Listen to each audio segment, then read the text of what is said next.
지난 시간은 부동산 특성을 보았습니다. 학교는 전체를 연결해서 보았고요. 자, 이번 시간은 교재 15페이지 보시면 15페이지 부동산 속성. 자, 기억나시죠? 공자, 위, 환자 5가지.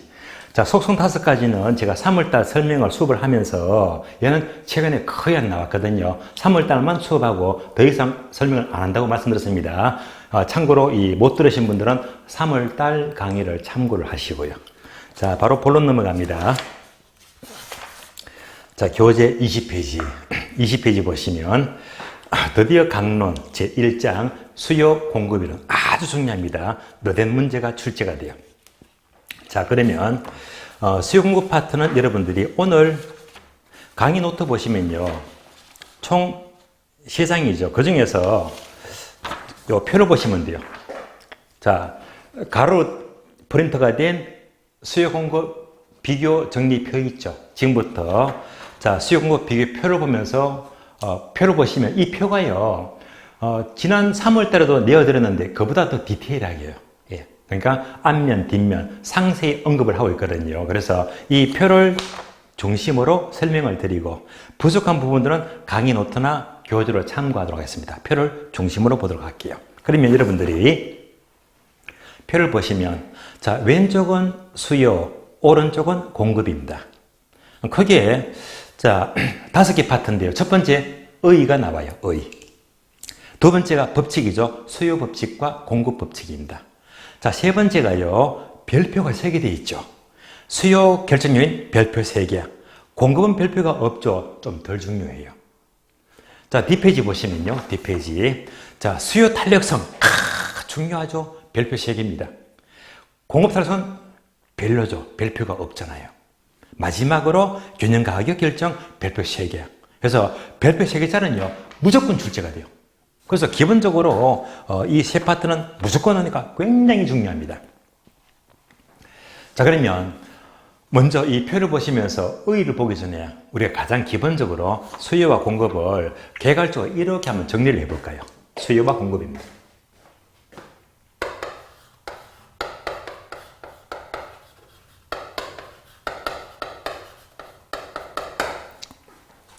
자, 여기서 문제가 주로 4문제에서 5문제가 출제가 돼요.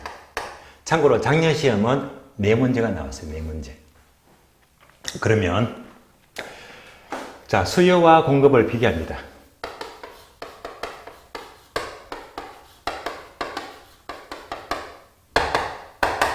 먼저 수요란 소비자가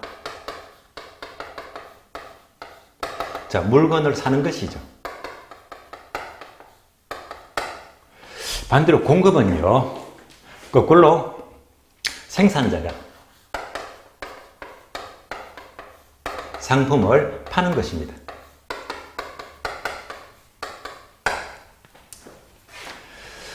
자, 이런 관점에서 먼저 수요 법칙은 여러분들이 잘 아시죠? 비싸면 적게 산다고 했죠.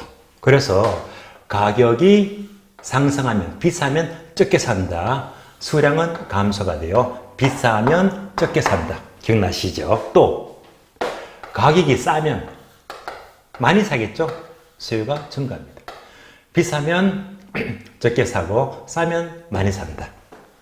자, 화살표가 반대로 움직이죠. 그래서 수요 법칙은 반비례 법칙입니다.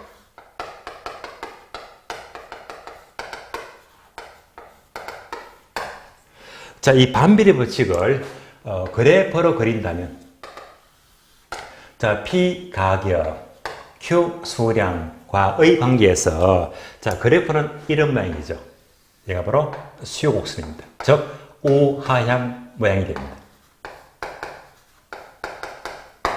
따라서 수요 법칙은 반비례 법칙, 그래프는 우하향 모양이 됩니다.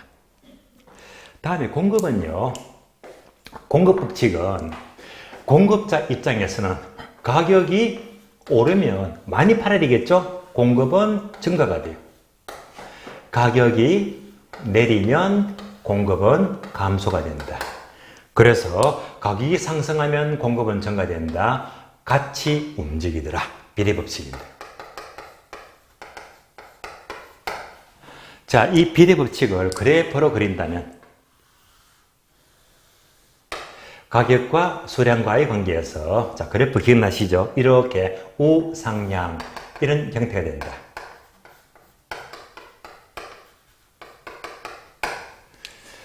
자, 따라서 공급 법칙은 반비례 법칙, 우하향. 다음에 공급은 비례 법칙이다, 우상향이다. 여기까지는 이제 여러분들이 계속 공부를 해왔습니다. 자, 일단 여기까지만 일단 끊어보고요. 제가 수업을 하다 보니까 진도는 맞는데 제가 이 지문풀이가 빠졌거든요. 그래서 지금 잠시 지문을 먼저 풀고, 예, 지난 시간 특성을 공부했으니까 특성 문제 풀고 진도를 이어서 계속 봅니다. 그래서 여러분들이 프린트를 보시면, 자, 유형별 출제 포인트 확인 학습입니다. 그래서 오늘 문제가 4문제죠. 4문제. 그 중에서 문제 1번 문제 보시면, 자, 지난 시간 공부했던 것, 자, 전부 확인합니다. 자, 문제 볼게요. 1번. 부동산 특성을 설명한 것이다. 옳은 것을 고르시오. 자, 지문이 총 14개 지문이죠. 여기서 5개만 뽑아내면 종합 문제가 돼요.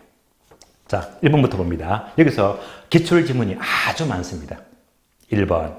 부동산은 위치의 고정성으로 인해, 즉 부동성이죠.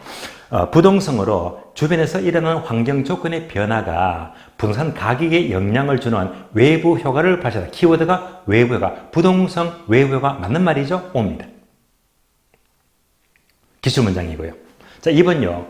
부동성으로 인해 활동과 현상을 국지화시킨다. 자, 국지화 맞죠? 부동성으로 부동산 시장은 추상적 시장이 된다. 즉, 장소가 존재하지 않는 시장 맞습니다. 부동성으로 지역 분석이 필요한 이유가 된다. 맞는 말이죠? 그래서 국지적 시장, 추상적 시장, 지역 분석 O입니다. 3번요.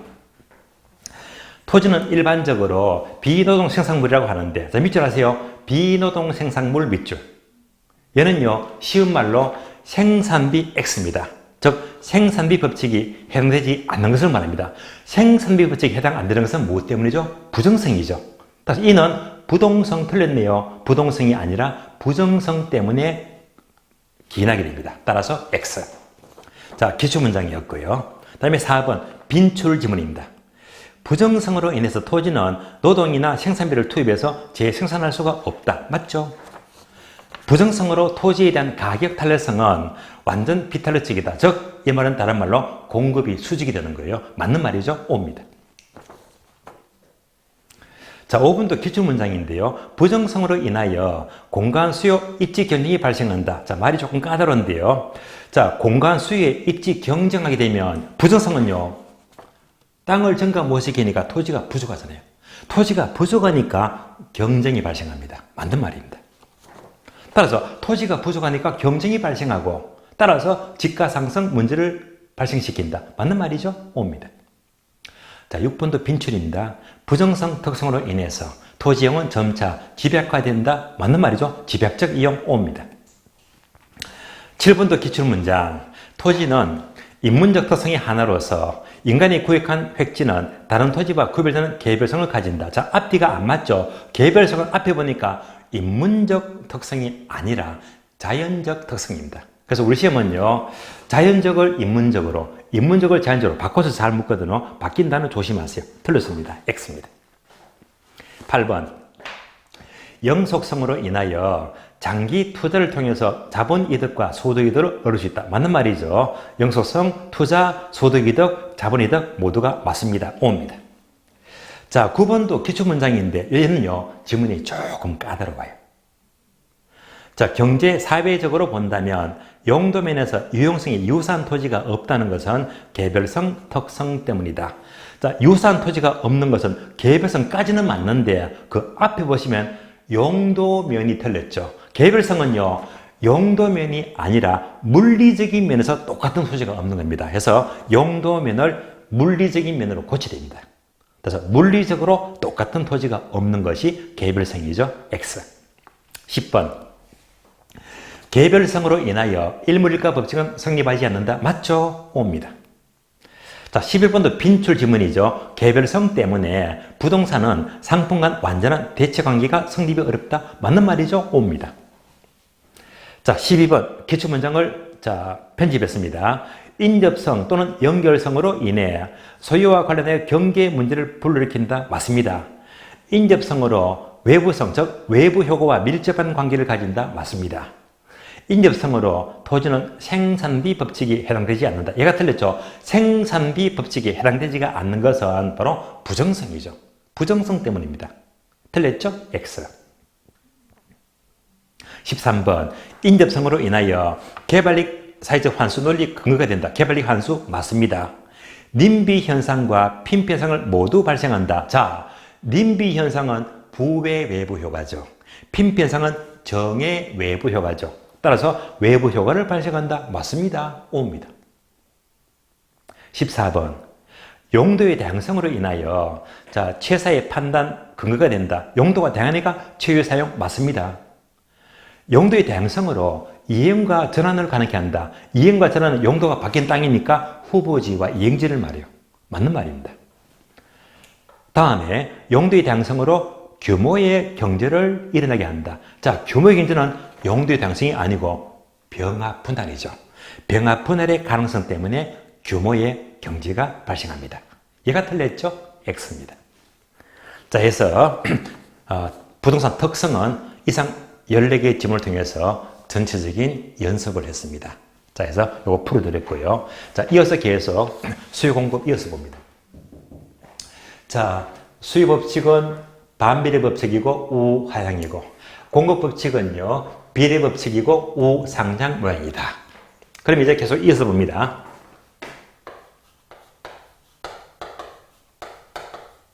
자, 수요 법칙은 반비례 법칙이니까 반비례 법칙을 다른 말로 역의 함수라고 불러요.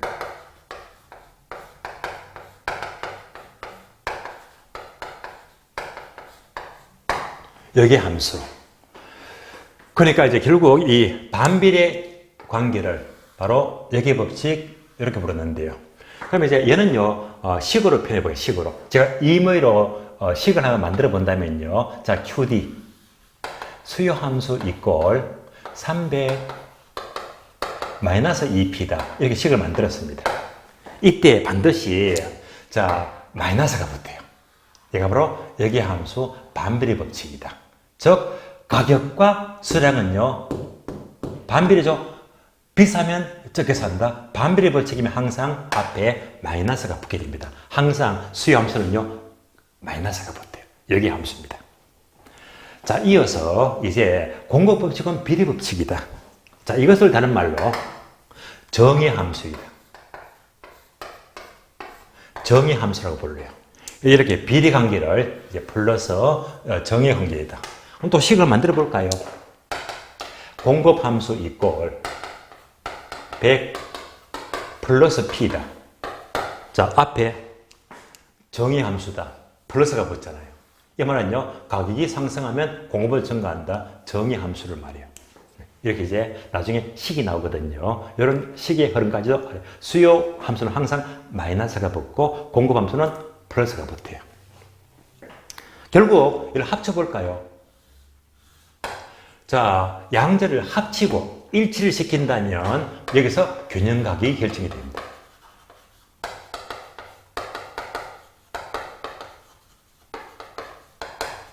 그럼 여러분이 아시는 그림이죠. 자, 이런 그림이잖아요. 자, 수요 곡선과 공급 곡선이 일치하는 점에서 균형 가격 결정이 되고요. 그 다음에 균형 양이 결정이 됩니다. 자, 여기까지가 수요와 공급의 기본적인 흐름입니다. 자, 이렇게 봤을 적에 여기서 몇 문제가 나온다? 4문제, 5문제가 나온대요. 하나씩 분석해 볼까요? 먼저, 자, 수요는 너무 중요해요. 여기서 우리 시험은요, 무조건 2문제에서 3문제. 가장 많이 나옵니다. 2문제, 3문제. 그러면 다시, 자, 흐름을 보게 되면, 크게 2가지인데요. 자, 첫 번째는 수요량의 변화와 수요의 변화입니다.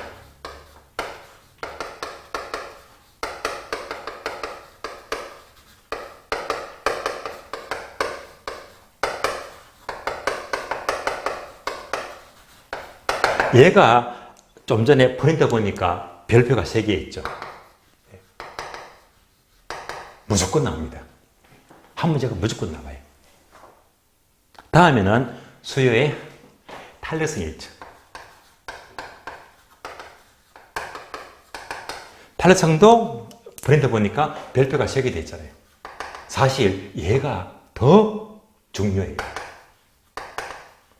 그래서 얘가 한 문제는 나올 거고 여기서는요 한 문제, 두 문제 더 중요합니다. 그래서 두세 문제가 출제가 돼요.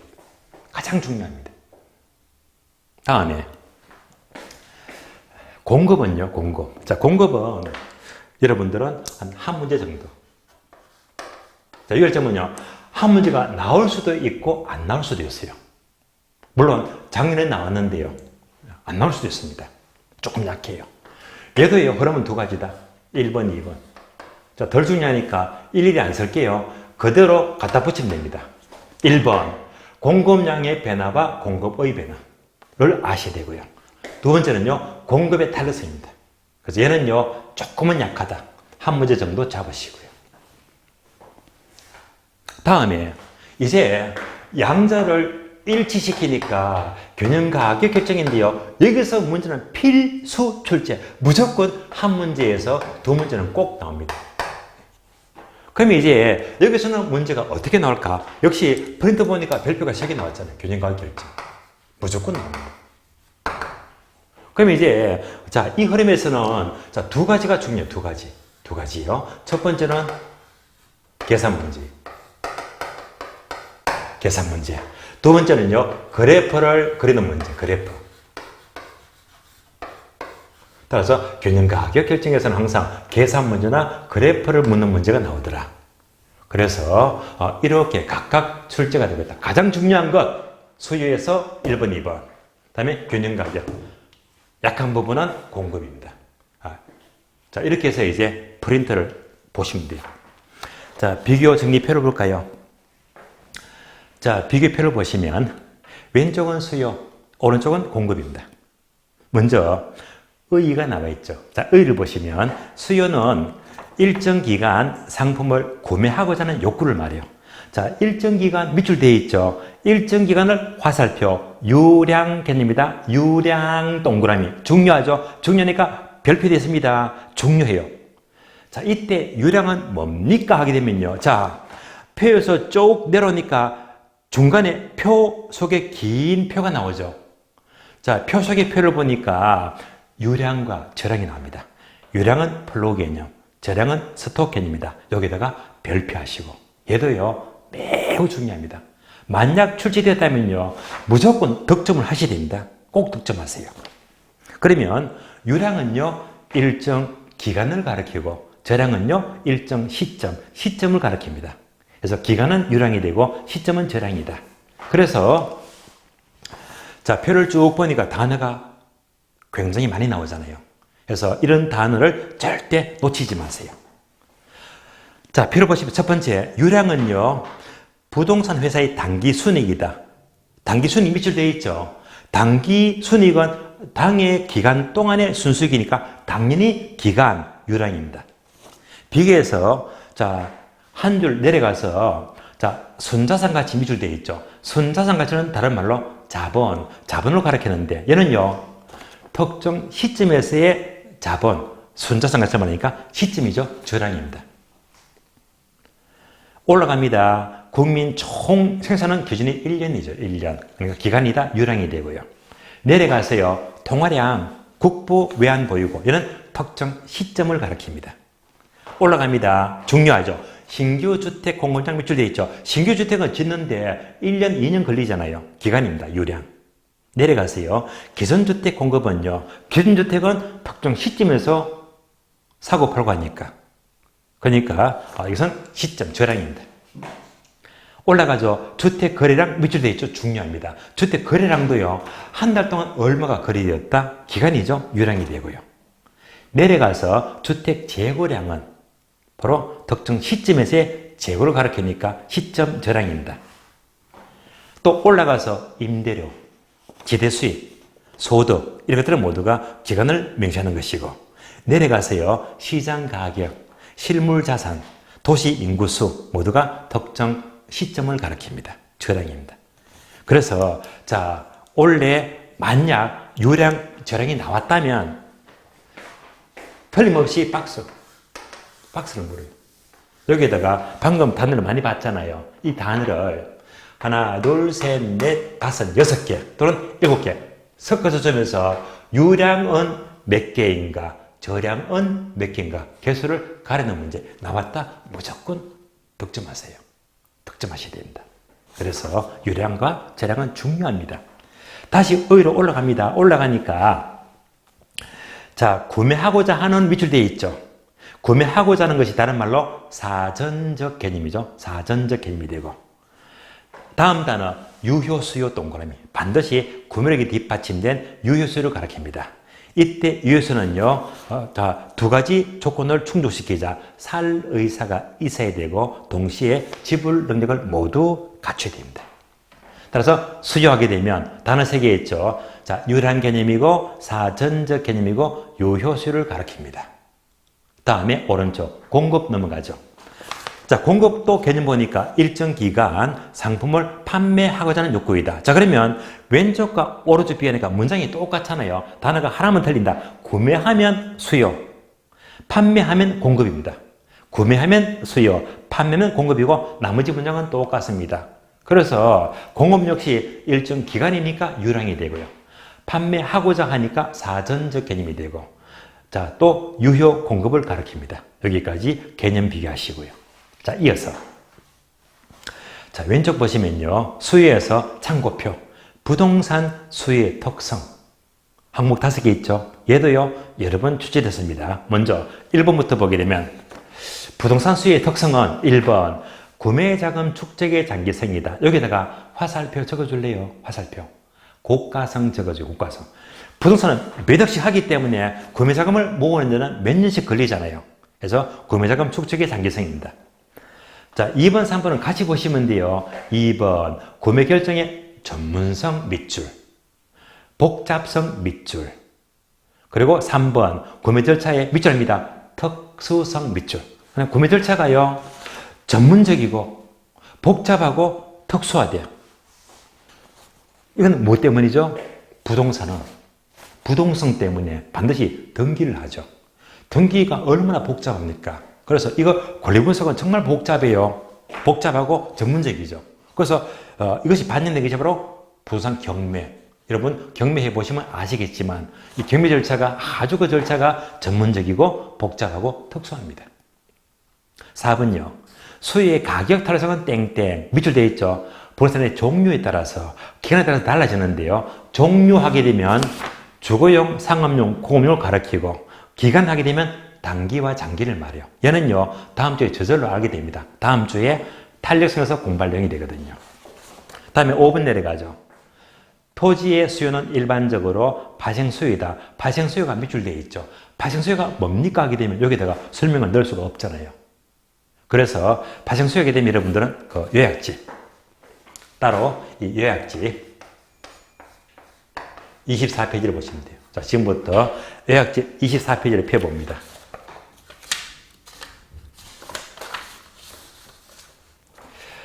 자, 폈습니까? 24페이지 보니까 중간에 괄호 2번이 있죠. 본원 수요와 발생 수요. 자, 먼저 교재를 체크하고요. 설명을 드리겠습니다. 그러면 1번 본원적 수요는요. 첫 줄 끝에 보시면 밑줄 아세요? 소비재에 대한 수요 밑줄.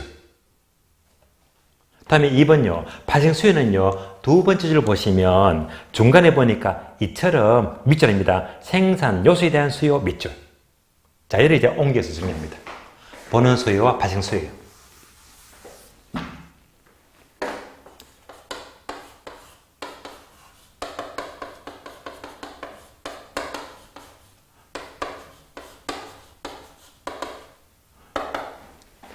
자, 먼저 본원적 수요를 다른 말로 직접 수요라고 부르죠. 직접 수요. 반면에 파생수요는 간접수요다. 그러면 본원적 수요는 상품을 사는 것이다. 상품. 자, 상품에 대한 수요를 말합니다.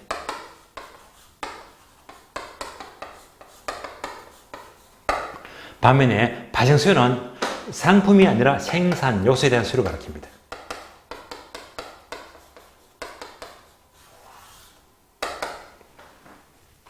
그럼 예를 들어 볼까요? 예를 들면 자, 우리 일상에서 꼭 필요한 거 세 가지 아시죠? 의식주,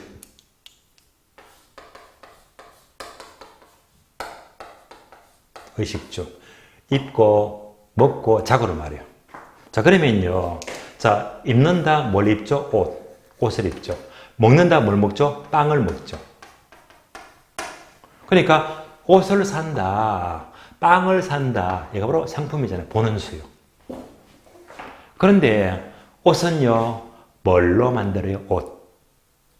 천으로 만들죠. 다른 말로 옷감에서 옷은 뭘로 만들어? 옷감으로 만들어. 얘가 바로 생산 요소가 돼요.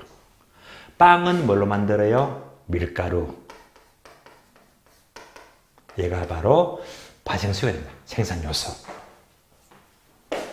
그럼 이제 답이 나왔지. 우리가 상식적으로 자, 빵에 대한 수요가 증가되면 밀가루 수요가 증가한다, 감소한다? 당연히 증가하지. 그러니까 버는 수요가 증가하는 만큼 파생수요도 덩달아 증가합니다. 같이 움직입니다. 다음에 세 번째, 주는 뭐냐? 주는요, 부동산입니다. 부동산. 그래서 주 하게 되면 예를 보게 되면 부동산 뭘 사죠? 주택을 사요. 상가를 사요. 공장을 사요. 그러니까 주택, 상가, 공장을 사는 것이 직접 목적이 되고요. 이게 바로 본원적 수요입니다. 그런데 주택만 살 수가 없잖아.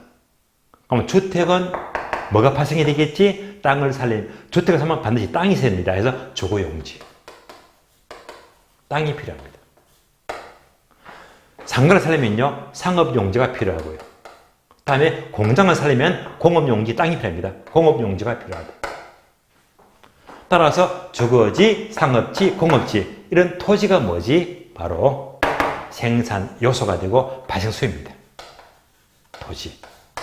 따라서 답이 나왔죠. 토지에 대한 수요가 어떤 수요? 바로 파생수요가 일반적이다. 여기까지 보시면 됩니다. 자, 설명을 드렸고, 그러면 다시 프린트 봅니다. 자, 프린트에서는 토지 수요는 일반적으로 파생수요다 설명을 드렸습니다. 이제 공급 넘어가요, 공급. 자, 공급은 오른쪽에 의를 보시면 참고표가 두 개 나옵니다. 참고표.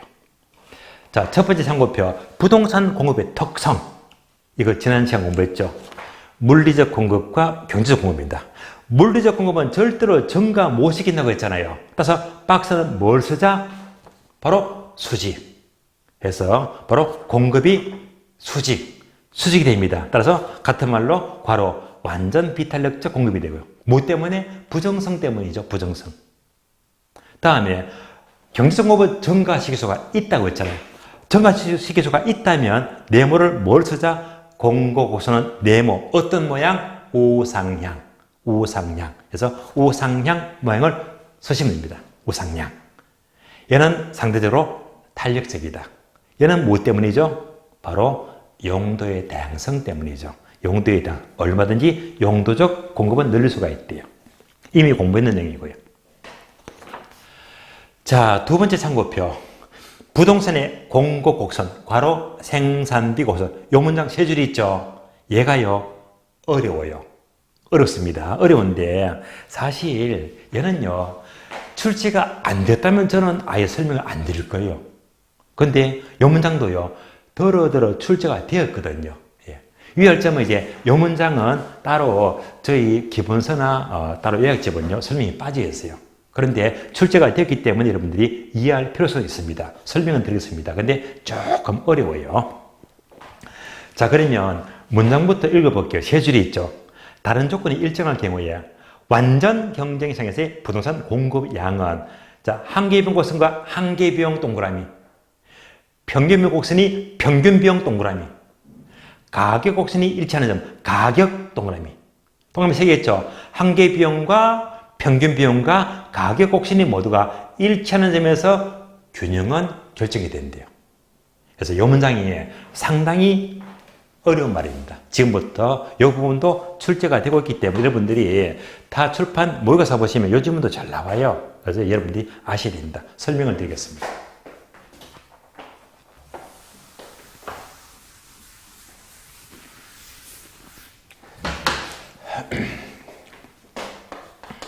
자, 완전 경쟁시장이죠. 그럼 지금 제가 필기하는 내용들은 따로 프린트에 없으니까 이 프린터 보시면 프린터 요 윗부분에 여백이 많잖아요. 여백에다가 써주면 좋겠습니다. 보기 좋게요. 완전 경쟁시장에서의 개별 기업의 균형 조건입니다.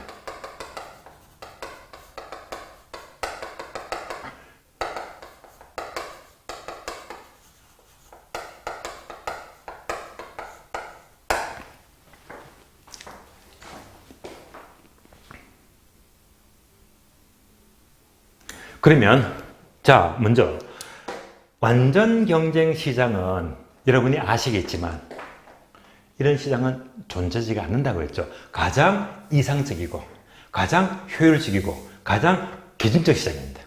완전 시장.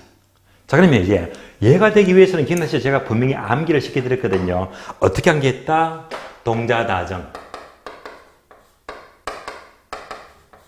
네 가지를 모두 같이 됩니다. 동, 상품의 동질성. 모든 상품은 동일해야 됩니다. 자, 자유로운 진입과 퇴거. 다, 다수의 수요자와 공급자.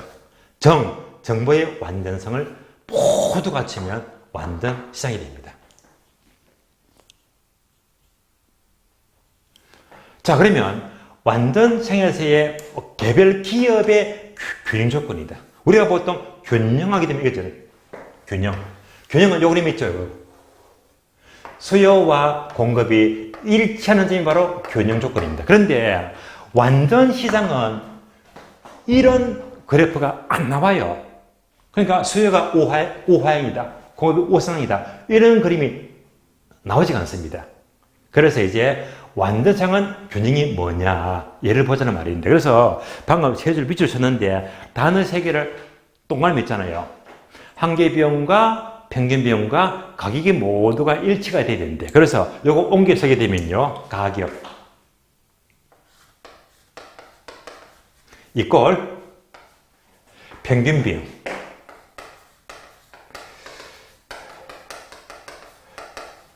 이꼴 한계 비용입니다. 방금 밑줄 그었잖아요. 한계 비용 곡선과 평균 비용과 가격 곡선이 모두 일치하는 점에서 균형은 달성이 된대요.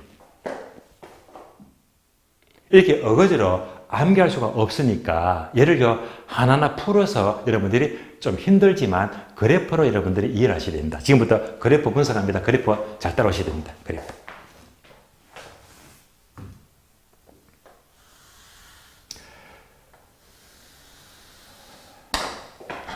가격 수량입니다.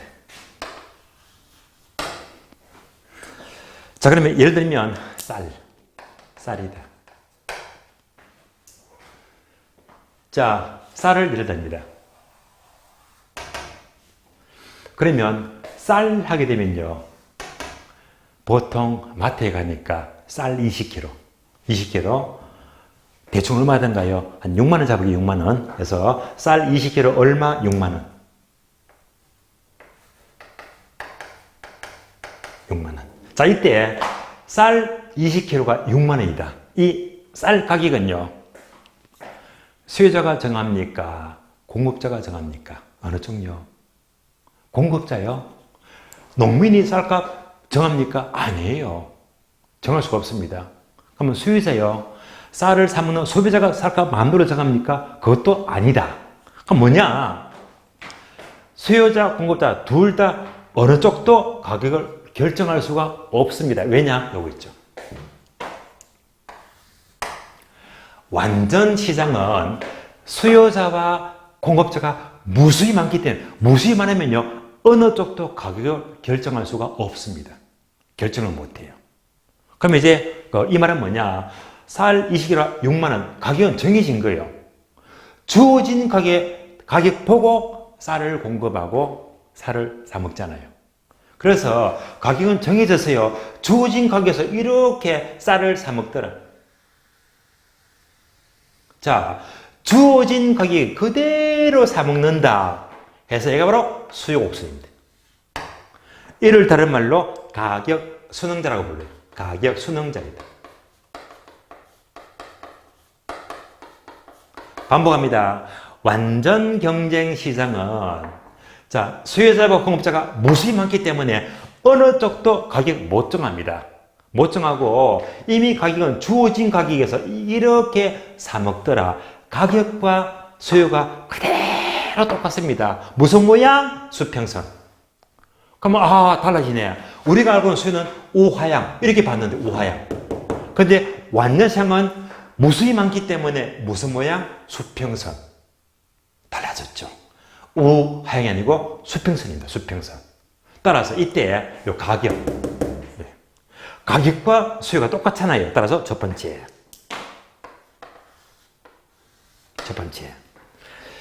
자, 가격 곡선. 이거하고 수요가 똑같죠? 무슨 모양? 수평선입니다. 그러니까 얘가 바로 주어진 가격과 똑같이 움직이더라. 가격 순응자를 말하죠. 그래서 얘가 뭘 말한다? 바로 수요 곡선입니다.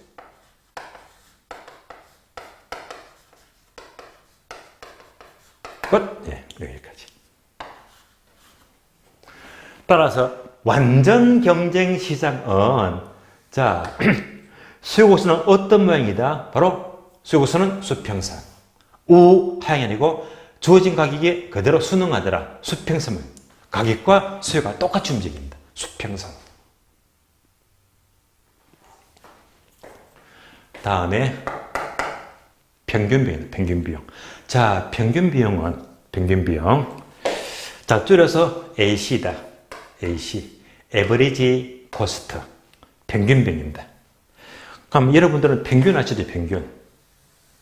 평균은 전체에서 그냥 n분의 1로 나누게 하면 평균 나오잖아요. 평균. 그럼 이제 간단히 예를 들어볼까요? 평균. 자, 평균비용은요. 그림으로 본다면 이렇게 움직인다. 평균비용. 그림을 잘 보세요. 평균비용은요. 이렇게 내려가다가 올라갑니다. 얘가 바로 평균비용 AC. 평균비용입니다. 그럼 이제 얘가 뭘 말하느냐? 예를 들어 봅니다. 만약 자, 어느 회사가 공장을 지어요. 공장. 어떤 공장? 라면 공장. 그러니까 라면 공장을 총 10억 주고 공장을 지었습니다. 10억 주고. 지었는데 이렇게 공장을 지어놓고 라면을 딱 한 개만 만들어서 한 개만. 그러면 10억 나누기 한 개. 하면 얼마가 됩니까? 그대로 10억이잖아요. 그러니까 10억 공장 지어서 라면을 한 개만 만들게 되면 평균비용은 10억입니다. 다음에 두 개 만들어요. 나누기. 두 개 만들면 얼마가 된다? 5억이죠. 이가 바로 평균비용입니다. 세 개를 만들어요. 세 개 나누기 3. 그러면 평균비용 얼마? 3억, 333억이 되겠네. 그래서 결국 이 말은 뭐죠? 평균비용은요, 많이 만들면 만들어서 평균비용은 증가된다, 절감된다, 점점 절감이 되죠. 이런 말합니다. 따라서 평균비용은 라면을 한 개 만들면 10억이고, 두 개 만들면 5억이고, 세 개 만들면 3억, 333이 되고, 그래서 평균비용은요, 많이 만들수록 평균 단가는 이렇게 작아집니다. 따라서 많이 만들수록 평균비용은 절감된다. 이것을 가리켜서 규모의 경제라고 불러요. 규모의 경제. 처음 듣는 거 아니죠? 지난 시간도 첫 시간도 공부했잖아요. 규모의 경제. 따라서 규모의 경제는요. 대량 생산하면 할수록 평균 단가는 점점 작아진다. 절감된다. 자, 어느 전까지는 계속 절감이 됩니다. 만약 라면을 1000만 개 만들어 1000만 개. 1000만 개 만들 때까지는 계속 단가는 절감이 됩니다. 그런데 이 라면 회사가요, 욕심을 냅니다. 이야, 많이 만드는데 1000만 개 아니고 하루에 10억 개를 만들어, 10억 개. 자, 10억 개를 만들어버리면 이거 못 팝니다. 이 순간 공장 문 닫아야 됩니다. 못 팔아서 망하는 거예요. 그래서 지나치게 많이 만들면요, 창고에 재고가 잔뜩 쌓이지, 게다가 보관비용, 물류비용, 광고비용, 이때부터는 비용 계속 증가합니다. 감당을 못합니다. 이 순간 공장 문 닫아야 됩니다. 그래서 지나치게 어느 선을 넘어서 많이 만들면요, 이때부터는 비용이 크게 증가합니다. 평균 비용이. 얘는요, 바람직하지가 않다. 얘가요, 규모의 불경제. 규모의 불경제. 자, 따라서 적당히 많이 만들면 평균비용은 절감된다. 규모의 경제. 요까지가 가장 바람직하고요. 이 선을 넘게 되면요, 창고에 재고가 쌓이는 거예요. 이때부터는 평균비용은 증가된다. 얘는 바람직하지가 않대 말입니다. 그래서 평균비용은요, 어느 선까지는 내려가다가 초가면 점점점 많아집니다. 그래서 평균비용은 어떤 모양? 내려가다가 올라가더라. 얘가 바로 평균비용 곡선입니다. 내려가다가 올라가더라. 따라서 두 번째. 평균비용은 뭘 가리키지? 바로 규모의 경제와 불경제를 말합니다.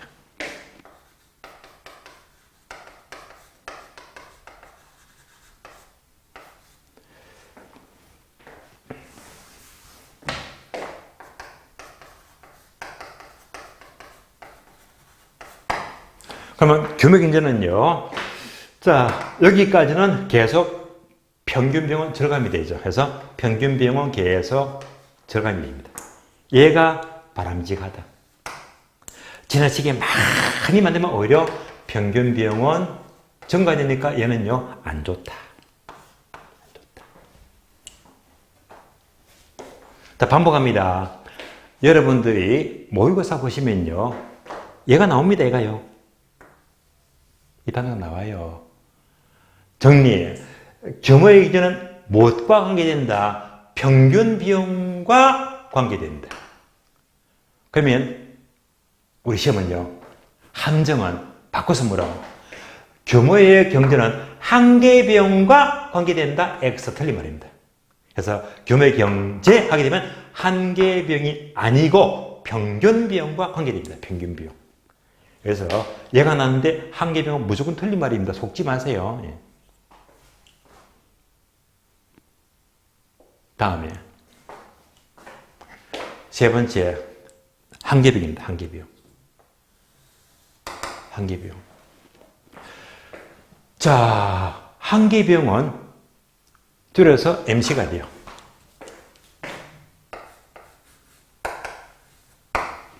즉, 자, 마지널 코스트, MC, 마지널 코스트, 한계비용입니다. 그럼 이때, 자, 한계비용에서 한계가 뭘 말합니까? 학교론에서요, 한계자가 붙는 게 더러더러 가끔 나와요, 가끔. 그래서 이제, 마지널 한계자가 붙게 되면 얘는 어떻게 해석하느냐. 앞으로 한계자가 붙게 되면, 한계는요, 한 단위당 초과시킨다. 단위당 초과 개념입니다. 단위당 초과 개념입니다.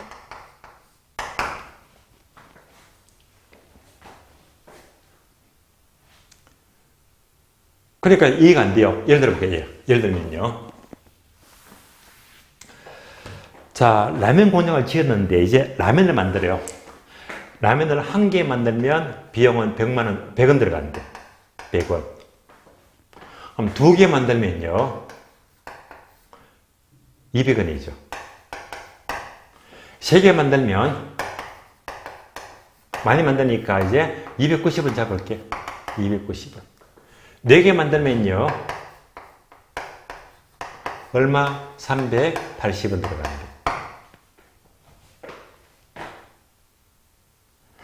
자, 이렇게 보게 되면요 한 개에서 2개 만드니까 얘가 뭐지? 추가. 한 개 추가했잖아. 얘가 바로 단위당 초과비용, 초과비용. 그러면 얼마 초과되었죠? 차액이 얼마? 100원. 100원. 얘가 바로 초과비용, 얘가 바로 한계비용입니다. 한계비용. 다시 한 개 더 초과했습니다. 얼마 더 초과되었지? 90원. 얘가 바로 한계비용입니다. 또 한 개 더 만들었습니다. 얼마 초과되었다? 90원. 따라서 한 단위 추가할 때 더 드는 비용입니다. 한계비용, 한계비용, 한 단위 초과시킨다.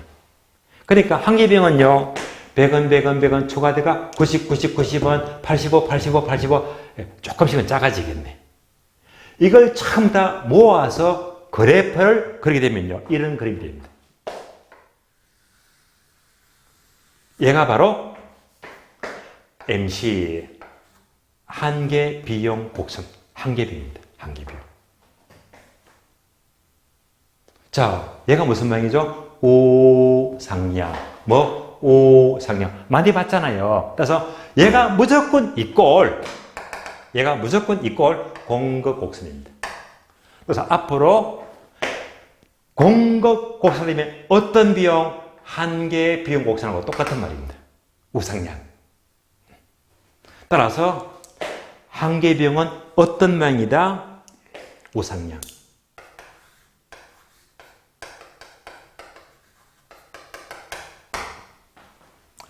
얘가 바로 무슨 곡선? 공급곡선입니다.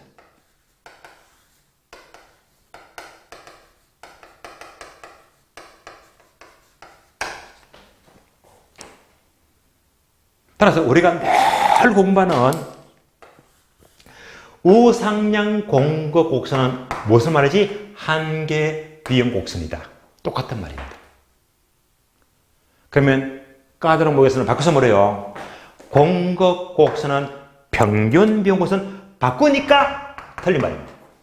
그래서 공급곡선은 평균비용이 아니고 한계비용 곡선입니다. 우상량. 되시겠죠? 자, 그러면 이제 정리합니다. 완전 시장에서 수요 곡선은 어떤 모양? 수평선. 수평선. 그러면 완전 시장에서 공급 곡선은 무슨 모양? 우상량. 우상량. 따라서 이렇게 수요와 공급이 일치하는 점에서 균형은 결정이 되겠네요. 균형. 이때 일치점이 가격 이꼴 평균비용 이꼴 한계비용 이꼴 여기서 바로 공급은 결정이 되고 균형이 결정되고 있습니다. 마치 한계비용 이꼴 평균비용 이꼴 가격은 일치한 점이 바로 요점을 말해요. 요점. 여기서 균형은 결정이 되는데요.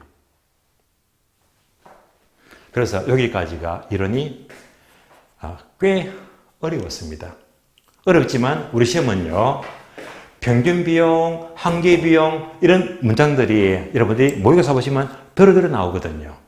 그래서 여기까지만 아시면 되겠습니다. 한 번 더 반복하자면 규모의 경제는 평균비용 바꾸면 틀린 말이고 무슨 비용? 평균비용을 가리키고 우상량 공급 곡선은 바로 한계비용 곡선입니다.